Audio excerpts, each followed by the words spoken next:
رمضان رمضان يا حبيب.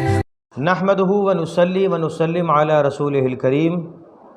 اما بعد فقد قال الله تبارک وتعالى في الكلام المجيد والفرقان الحمید مخبرا وعامرا. درود پہلے پڑھو پھر نبی کا ذکر کرو، فضائے نور میں اس روشنی کا ذکر کرو. فضائے نور میں اس روشنی کا ذکر کرو، اور وہ روشنی ہمیں عطا ہوئی ہے اللہ رب العزت کی جانب سے، اور اسی کی جانب ہم بے پایا شکر کرم بجا لاتے ہیں. یا اللہ تیرا شکر ہے کہ تو نے ہمیں طرح طرح کی نعمتیں، نیکیاں، رحمتیں، رفعتیں عطا فرمائی ہیں. ہم تیرا کس کس طریقے سے شکر ادا کریں کہ ہماری اوقات، ہماری بساط نہیں ہے کہ تو نے ہمیں ہماری اوقات سے زیادہ عطا فرما دیا. اسی خدائے لم یزل کے نام سے آغاز کرنا چاہتا ہوں کہ جو دلوں کے بھید خوب جاننے والا ہے. دیکھتی آنکھوں سنتے کانوں آپ کو اویس متین مہروی کا سلام عقیدت قبول ہو. رحمت رمضان ٹرانسمیشن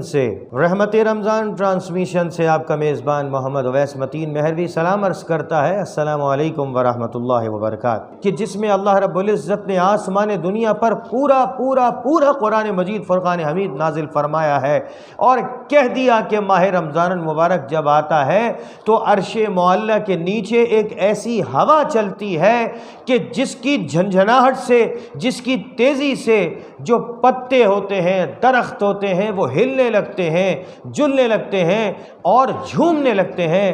اور اس کے بعد لوگوں کو ایک عجیب سی آواز آتی ہے. لوگ کہتے ہیں کہ ہم نے اتنی سریلی آواز اپنی زندگی میں کبھی نہیں سنی. اور وہ جو ہوا چلتی ہے اس ہوا کو مشیرہ کہا جاتا ہے.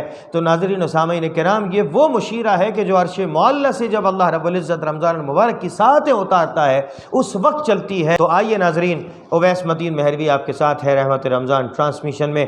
سب سے پہلے سننے کی سعادت حاصل کرتے ہیں محمد سجاد جعفری کو. ہمارے ساتھ رہیے. حدود طائر سدرا حضور جانتے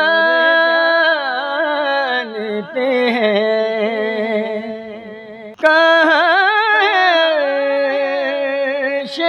مولا حضور جانتے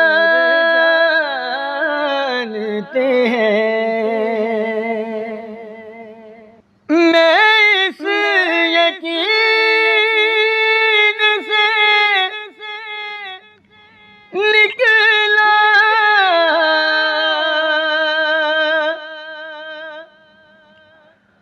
ہوں حاضری کے لیے. میرے سفر کا ارادہ حضور جانتے ہیں.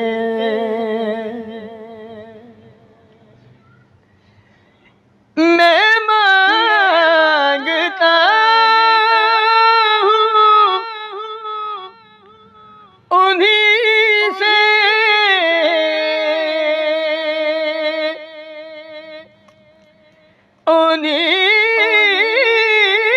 سے مانگوں گا.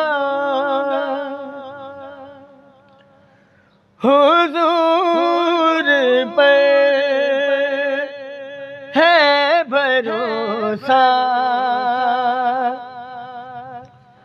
حضور جانتے ہیں.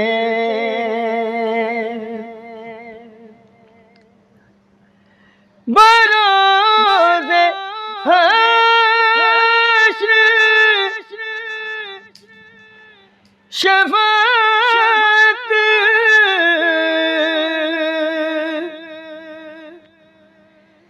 کریں گے چن چن کر ہر ایک غلام کا چہرہ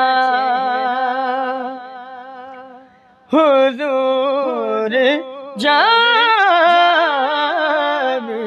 ہیں، اسی لیے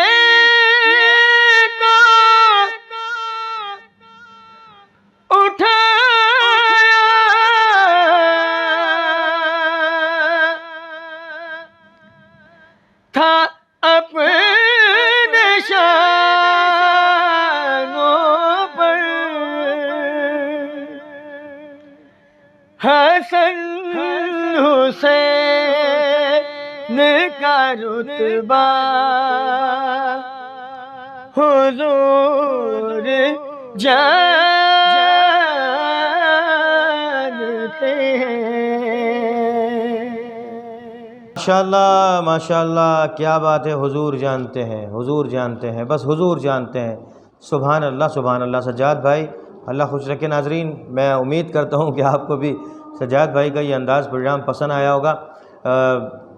ناظرین، ایک بہت پیارا شعر کہ محمد مصطفیٰ کا نام لے کر جھوم لیتا ہوں، محمد مصطفیٰ کا نام لے کر جھوم لیتا ہوں، ارے تصور میں سنہری جالیوں کو چوم لیتا ہوں، اور محمد مصطفیٰ کی نعت پڑھنے کا صلہ دیکھو، ارے میں گھر بیٹھے مدینے کی گلی میں گھوم لیتا ہوں، میں گھر بیٹھے مدینے کی گلی میں گھوم لیتا ہوں۔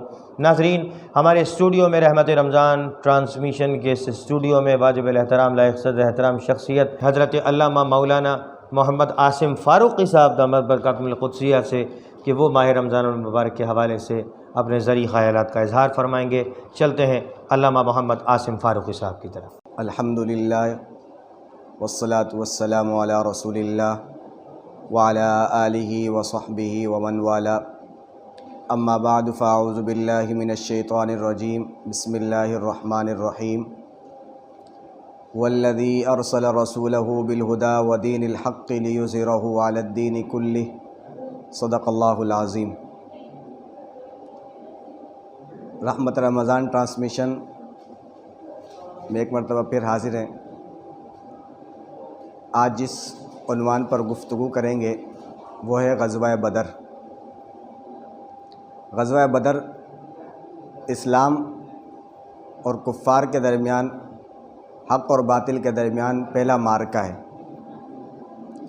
یہ سن 2 ہجری 17 رمضان المبارک کو پیش آیا۔ مختصراً اس کا پس منظر اور غزوہ بدر کے متعلق گفتگو کریں گے۔ پس منظر یہ ہے کہ حضرت صلی اللہ علیہ وسلم کو یہ اطلاع ملی کہ حضرت ابو سفیان جو اس وقت اسلام قبول نہیں کیا تھا، وہ کفار مکہ کا تجارتی قافلہ شام سے لے کر مکہ مکرمہ جا رہے ہیں۔ تو حضرت صلی اللہ علیہ وسلم نے صحابہ سے مشورہ کرنے کے بعد اس قافلے کو روکنے کا ارادہ فرمایا، اور مقصد یہ تھا کہ کیونکہ کفار مکہ اور مشرکین مکہ وہ مسلمانوں کے سخت مخالف تھے، اور اس تجارتی قافلے کی آمدن اور اس کے مال اور اس کے سرمایے سے مقصد مسلمانوں کو اذیت اور تکلیف دینا تھا، اور مسلمانوں کے خلاف یہ سرمایہ استعمال ہونا تھا۔ اس لیے حضرت صلی اللہ علیہ وسلم نے انہیں روکنے کا ارادہ فرمایا۔ صحابہ کرام سے مشاورت کے بعد حضرت صلی اللہ علیہ وسلم نے 313 افراد پر مشتمل قافلہ تشکیل دی، اور کفار مکہ کا مقافلہ تقریباً 1000 افراد پر مشتمل تھا، اور ان کے پاس سرمایہ بھی تھا، اسباب بھی تھے، وسائل بھی تھے، سب کچھ تھا۔ حتیٰ کہ کتابوں میں لکھا ہے کہ کفار مکہ کے مردوں عورتوں سب نے پوری دنیا زندگی کی جمع پوچی اس بات پر لگا دی کہ مسلمانوں کے خلاف ہم نے لڑنا ہے، اور مسلمانوں کا جو لشکر تھا 313 افراد پر مشتمل، وہ بے سر و سامانی کے عالم میں، اسباب بھی نہیں، وسائل بھی نہیں تھے۔ مسلمانوں کے قافلے کے اندر 70 اونٹ تھے اور 2 گھوڑے تھے۔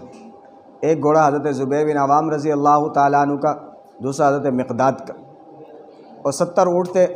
3 افراد پر ایک اونٹ شریک تھے، 3 افراد ایک اونٹ کے حصے میں آئے، اور باری باری اس اونٹ پر سوار ہوا کرتے تھے۔ حضرت علی رضی اللہ تعالیٰ عنہ اور حضرت ابو لبابہ رضی اللہ تعالیٰ عنہ حضرت صلی اللہ علیہ وسلم کے ساتھ ایک اونٹ میں شریک تھے۔ تو جب حضرت صلی اللہ علیہ وسلم کے پیدل چلنے کی باری آتی تو حضرت علی رضی اللہ تعالیٰ عنہ حضرت ابو لبابہ فرماتے کہ یا رسول اللہ آپ سوار رہیں، ہم پیدل چلیں گے۔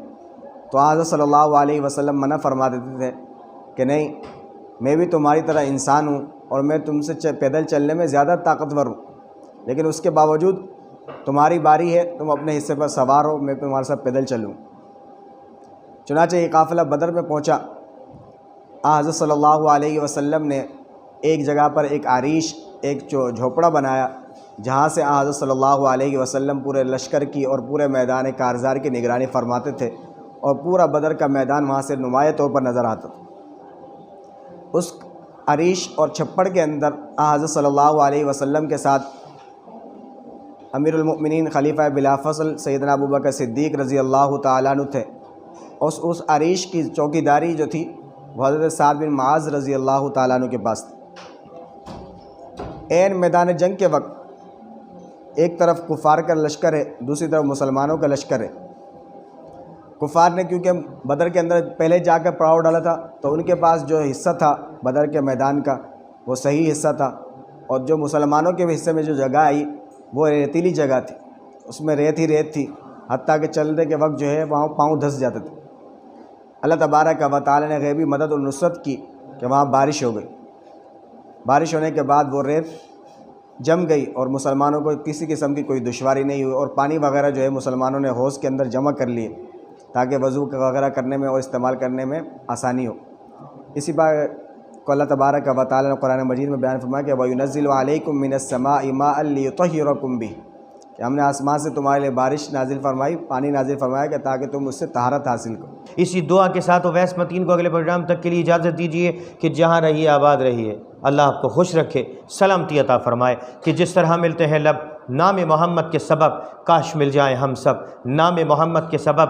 وما توفیق الا باللہ، علیہ توکلت و الیہ انیب۔ والسلام علیکم ورحمۃ اللہ، اللہ حافظ۔ رمضان رمضان